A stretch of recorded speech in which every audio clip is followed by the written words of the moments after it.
He gave us his kviddle, and then after the Rebbe asked him, he was 6 years old, said, "What's your name?" And he told me, it's actually printed in the book, but I heard it from him himself. "What's your name?" And he said, "My name's Eliezer." What does Eliezer mean? Kelekei Ovi Be'ezri, Yatzileni Michael of Parai. As that's the reason why Moshe Rabbeinu gave the name to Eliezer. So the Rashab says, he asked him, "How do you know what his name is? How do you know that's what it means?" I hear when my brothers are doing Chazor on Chumash. So he said that the Rebbe then bent over to him and he whispered in his ear that his father should be here.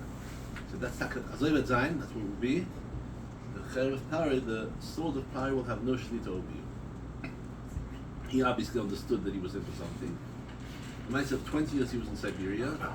He worked extra quota during the week, but he never worked in Shabbos. Many times he was called into the courtroom and he was threatened to be killed. And they would say to me, "No, we're going to kill you." He said, you can't do anything to me." And they would say to me, "We're killing people all the time." So he said, "I have a promise from the Rebbe. I have avtach from the Rebbe, you can't do anything." Then he added on to me, he said that on Shabbos in Siberia could be up to -40. So in order he shouldn't freeze, he would run around the room and he just keep himself warm. So once he collapsed, and he said the Rebbe came to him in a dream, the Rashab, and he said to him, "Not only what I told you, the Cherev of Pari won't have any shlita on you, you'll not be zeicher to go and live in Eretz Yisrael." The story goes weiter, and when he came to 770, that the Rebbe told him that the years in Siberia are not counted, and he should throw away the stick. So he was a bit nervous about throwing away the stick, but the Chassidim took care of that. And Baruch Hashem, I get to know him. I sat down with him since tiny, but I got to know him when he was 99. Why am I saying this story? At the end of the day, these were Eden who had Emunah Tzadikim. We learn about a lot about the Torahs from Tzadikim. We hear things from Tzadikim. It's not like, the person has a piece of filter fish with grain and mayonnaise. It tastes good. It's geschmack. If it's an extra sharp grain, the triple strength grain, it bites. But it doesn't do much to us. It was geschmack and we move on. And Emunah Tzadikim meaning when we learn something from a sefer, and it doesn't make a difference which Chassidus sefer. If we're talking about the assignment, when we learn something, it's not just saying a geschmack about Torah like, "Oh, it's a geschmack the hair, weitergegangen." It means Emunah Tzadikim means if a tzaddik wrote it, Emunah Tzadikim means believing that that's 100% true.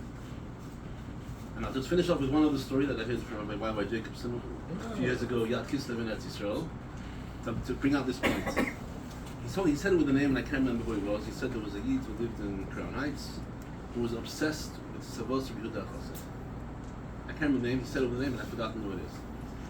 There's a tzvah from Yehuda Chassid. Once you leave your house on a journey, you don't go back.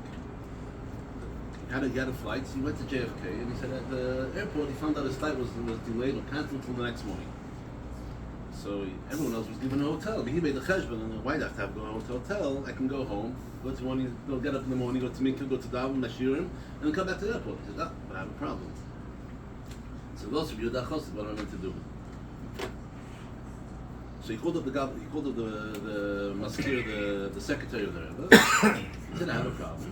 So the secretary said to him, he said, those back in the day when we still had phone boxes, telephone boxes where you put money in. He said, "What's the number on the telephone?" He said, be next to the telephone in 15 minutes, and I'll go and ask the Rebbe. 15 minutes later, there's a phone call. The phone starts ringing. The telephone. He picks up. He said, "I went into the Rebbe. And the Rebbe said you should learn a parak of Tanya. Because a Yid who learns a parak of Tanya, Shanish Zal B'Yid. It's not the same person anymore." Okay. Wow. Anyways, that's what he did, and he went home. The next day, the secretary of the Rebbe calls him back. He says, "Tell me, the Rebbe wanted, did he do it?" He said, "The Rebbe just wants to make clear, it wasn't a verdict. It was 100% true. When a person learns the parak of Tanya, it becomes a different person.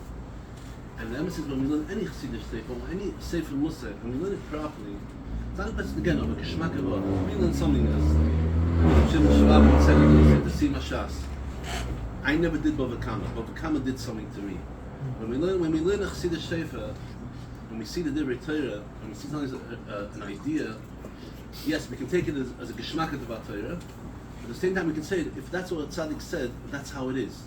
And if we be'emes have emunas tzaddikim, it can actually happen into our lives. the schus of the Basayin, and the schus of all the other tzaddikim, and Hashem, Chodesh Kislev is a Chodesh of a lot of the big Yohrtzeit becoming Nocha Misl is Chai Kislev is the Rebbe Burchel, and Yat Kislev is the Magid, and Rosh Hashem is a lot of big things coming up. Then we have Chanukah, which will be Zoichet, all the Ashpos in the schus, and the schus as the Basayin said, the Miach Esemes V'Apsila, the schus of Klal Yisrael Be'emes want to be good, and trying to be good, and the Shemeshen, which is bring us Mashiach, and there we are.